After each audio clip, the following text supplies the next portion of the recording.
Anna, je vous retrouve aujourd'hui pour une nouvelle vidéo où on va parler d'autobiographie. En effet, c'est un type de lecture que j'ai toujours aimé. Je me rappelle avoir étudié le genre quand j'étais au collège, ça doit être en 4e ou en 3e. Et on avait étudié des extraits de certaines autobiographies et ça m'avait fascinée. Et du coup, de moi-même, j'avais été lire certaines de ces autobiographies en entier et j'avais vraiment beaucoup aimé le genre. Et ces dernières années, j'en ai lu quelques-unes qui ont été assez marquantes et que j'avais envie de partager avec vous aujourd'hui. Alors, il n'y a pas vraiment de classement parce que chacune de ces autobiographies apporte quelque chose de différent à son propre style, mais il y en a quand même quelques-unes qui se démarquent particulièrement et du coup que je vous garde pour la fin parce que on garde le meilleur pour la fin. Tout d'abord, la première sous-catégorie entre guillemets, c'est les autobiographies de personnes connues, de célébrités, notamment d'actrices. Je suis un peu tombée dedans par hasard il y a quelques années et j'en ai lu quelques-unes et plus j'apprécie une actrice, plus je vais avoir envie de connaître des petits détails, d'entendre en fait vraiment sa voix hors caméra, entre guillemets. Je sais pas si vous voyez ce que je veux dire, mais on ne s'exprime pas de la même manière quand on écrit ou quand on est en direct face à quelqu'un. Et encore moins quand on est dans un film, mais là c'est autre chose. Je parle surtout par rapport aux interviews de ces personnes que j'ai pu voir. Donc la première que je vous mentionne ici, c'est Scrappy Little Nobody de Anna Kendrick.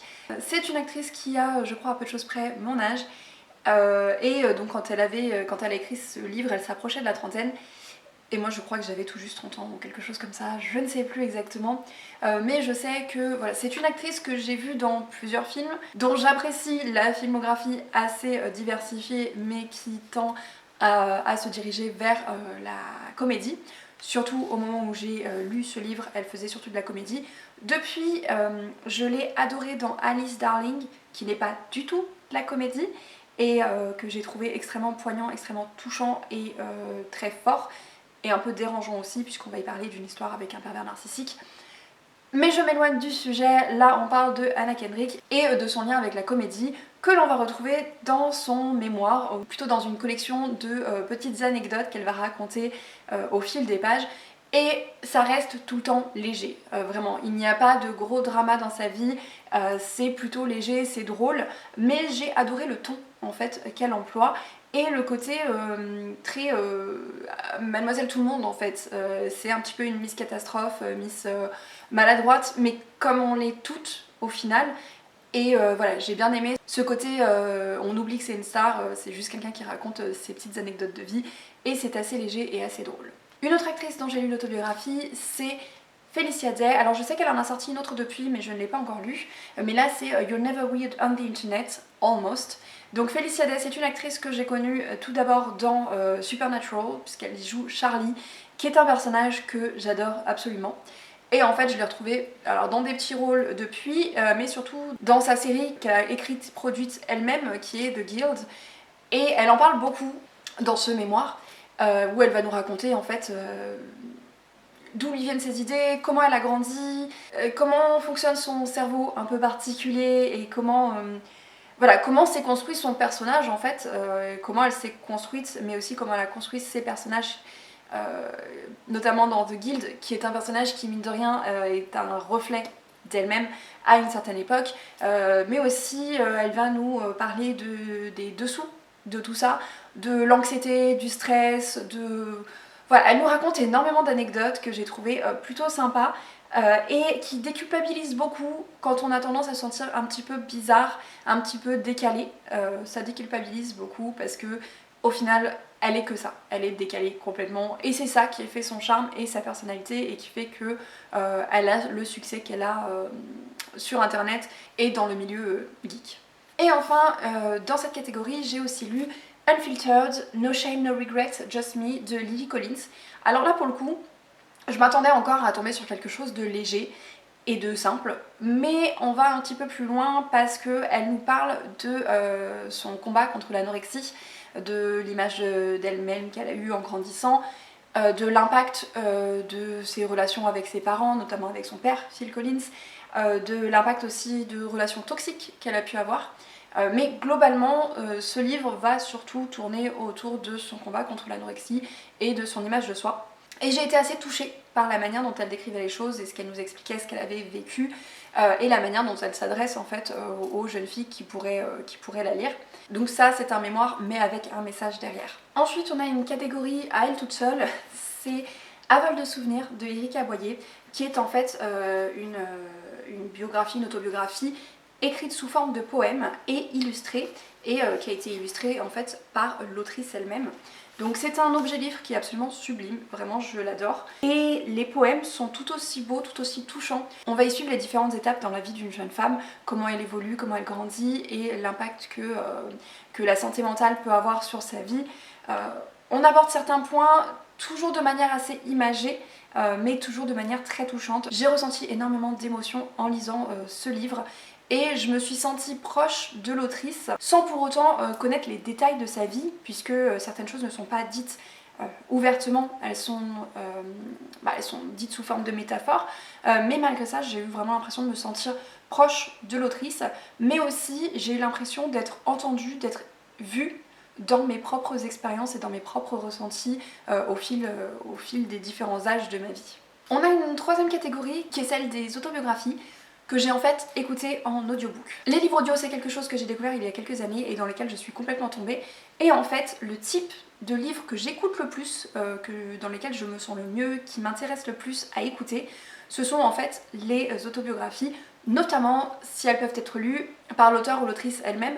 Donc ça a un impact, je trouve que quand c'est l'autrice ou l'auteur qui vient raconter, qui vient lire son histoire, ça nous rapproche encore plus en fait de la personne qui narre cette autobiographie. Donc, tout d'abord j'avais écouté Untamed de Glennon Doyle, que j'avais écouté dans le cadre d'une vidéo que je cherchais à faire et que je n'ai jamais sortie, mais c'était un des livres recommandés par Brie Larson.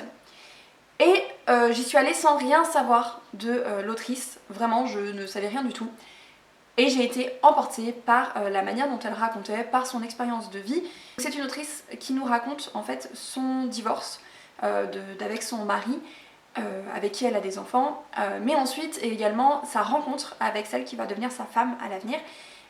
Donc son questionnement sur l'équilibre, sur la représentation de la famille, sur la position de la femme également, et sur comment elle en était arrivée à se contenter de rentrer dans les cases et de suivre les lignes, de suivre les directions qu'on lui donnait. Et il y a plusieurs métaphores assez intéressantes dedans.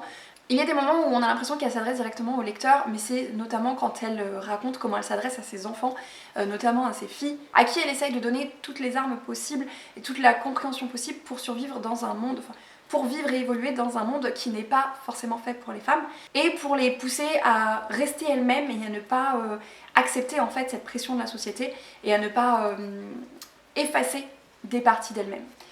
Parce que c'est ce qu'elle a fait et elle nous raconte les conséquences à travers le livre. Donc c'est une autobiographie que j'avais trouvée très intéressante, qui m'avait beaucoup touchée, et il y avait pas mal de phrases, de moments clés qui m'avaient beaucoup marquée et qui étaient assez impactants. Ensuite, il y a eu My Life on the Road de Gloria Steinem, qui est une activiste féministe que j'adore, que je suis autant que je peux, et j'ai enfin lu son autobiographie il y a quelques mois, il y a presque un an maintenant je pense. Ça m'avait énormément marqué. Elle nous y raconte sa vie un petit peu hors du commun, un petit peu hors norme, puisque c'est quelqu'un qui n'est pas sédentaire, voilà, c'est une nomade, elle passe sa vie sur la route à se déplacer d'un endroit à un autre, que ce soit pour son travail de journaliste ou pour son travail d'activiste, ou encore pour aller rencontrer d'autres gens, vivre des expériences, etc. Elle est constamment sur la route et elle l'a été toute sa vie, c'est ce qu'elle nous raconte dans son livre.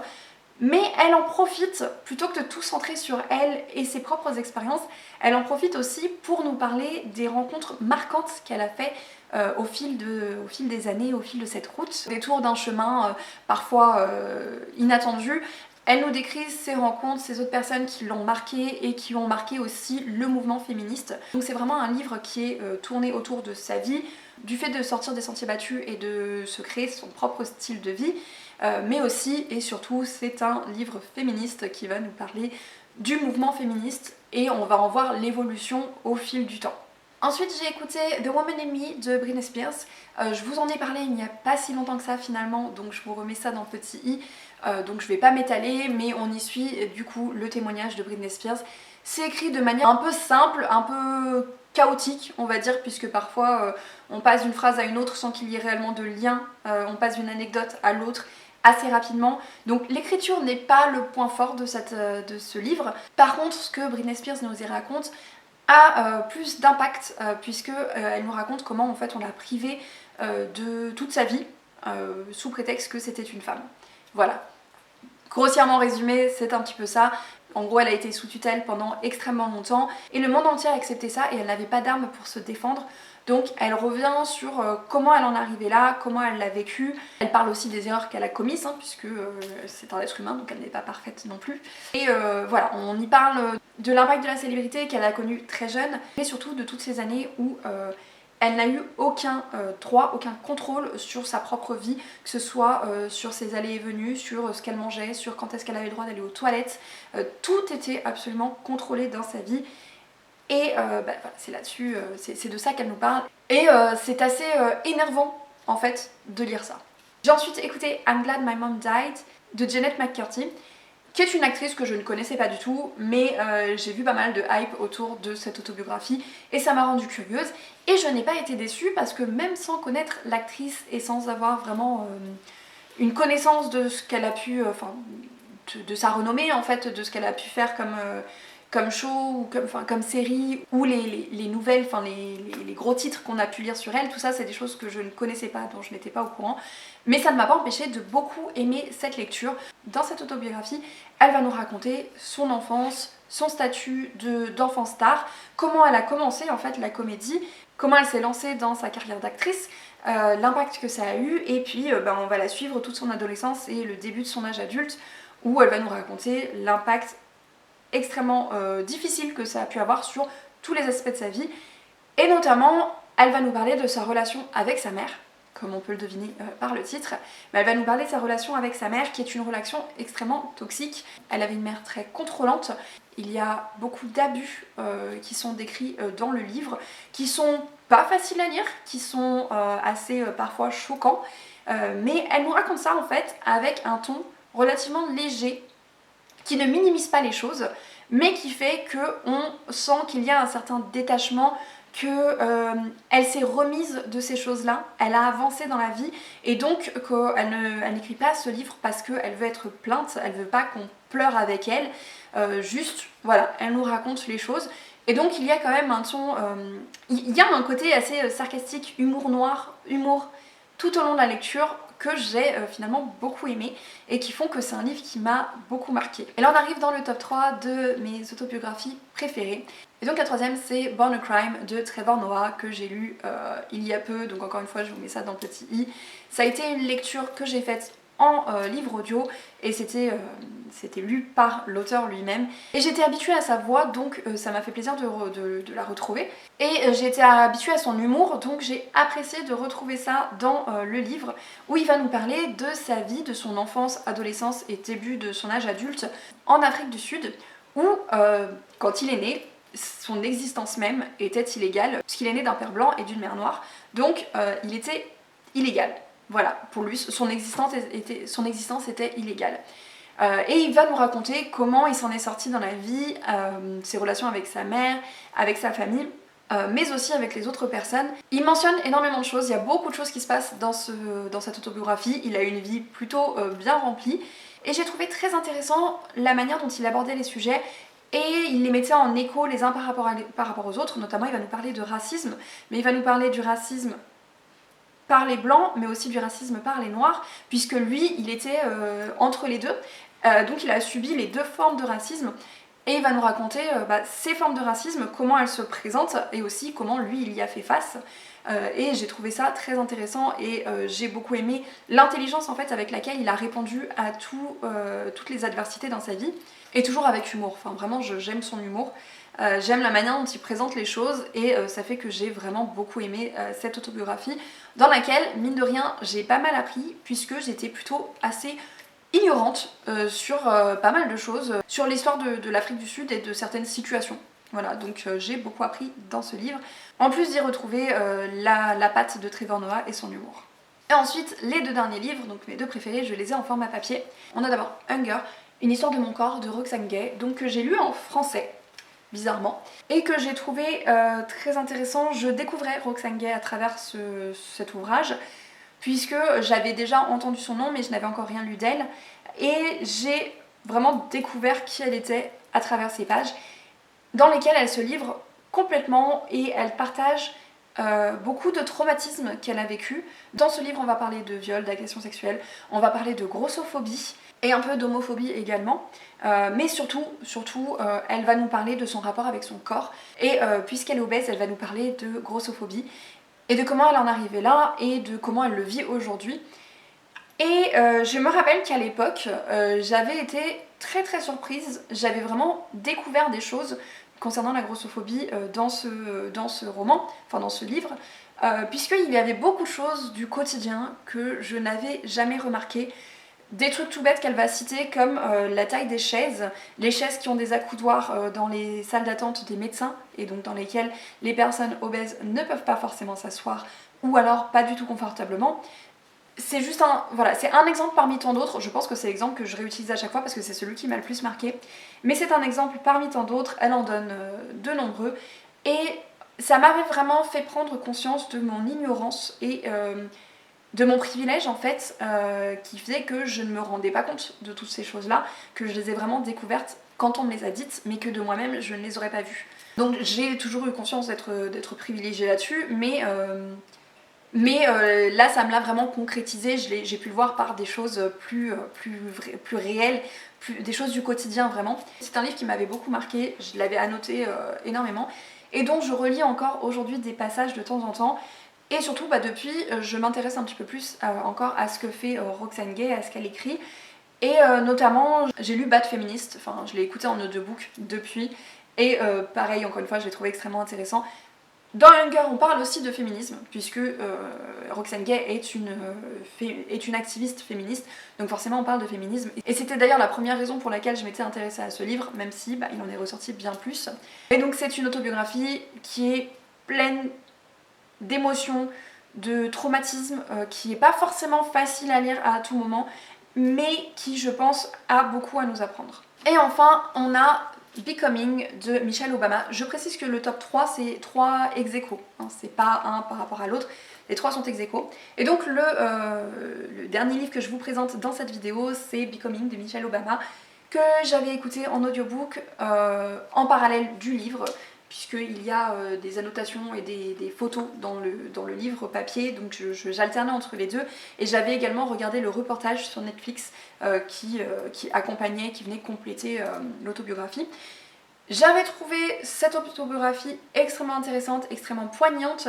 J'avais eu l'impression d'être enveloppée par les conseils et la douceur de Michelle Obama, qu'elle était là pour m'accompagner en fait dans ma vie de femme. Je m'étais sentie vraiment encouragée par ce livre et par les mots de Michelle Obama. J'ai aussi trouvé très intéressant tous ces discours parlant de féminisme, parlant aussi de racisme. Ce sont 2 sujets qui vont ensemble pour moi et elle les a très bien réunis dans cette autobiographie. Et vraiment, c'est très positif. Elle raconte son histoire, elle raconte comment elle a rencontré son mari, comment elle est devenue avocate, comment elle est devenue première dame, etc. Elle nous raconte aussi ses relations avec ses filles, mais aussi son rôle en tant que première dame et plein d'autres choses à côté. Et surtout, en fait, tout ce qui lui tient à cœur, elle va venir le partager avec nous dans cette autobiographie. Et elle le fait de manière très positive et vraiment très encourageante. Comme je disais, moi j'ai eu l'impression qu'on me prenait par la main et qu'on m'incitait à croire en moi. J'ai aussi écouté en audiobook The Light We Carry de Michelle Obama, mais qui a eu quand même moins d'impact. Je l'ai apprécié, mais il a eu un petit peu moins d'impact sur moi. Et donc voilà, c'est tout, et c'est déjà pas mal pour ce petit point sur les autobiographies qui m'ont le plus marqué ces dernières années. J'en ai lu d'autres, notamment quand j'étais au collège, lycée, pour les cours et dans les quelques années qui ont suivi, mais c'est vraiment ces 3-4 dernières années que je me suis remise à en lire plus, notamment, comme je disais, grâce aux livres audio. Donc voici celles qui m'ont vraiment marqué dernièrement. N'hésitez pas à me dire si vous avez lu certains de ces livres, si certains vous font envie, si ça a un petit peu attisé votre curiosité. N'hésitez pas aussi à me dire en commentaire quelles sont vos autobiographies préférées, qu'est-ce que vous me recommandez de lire ou d'écouter par la suite. Sur ce, je vous invite, si vous avez aimé cette vidéo, à liker, à vous abonner, à commenter. Sur ce, je vous souhaite à tous de très bonnes lectures et je vous dis à très bientôt.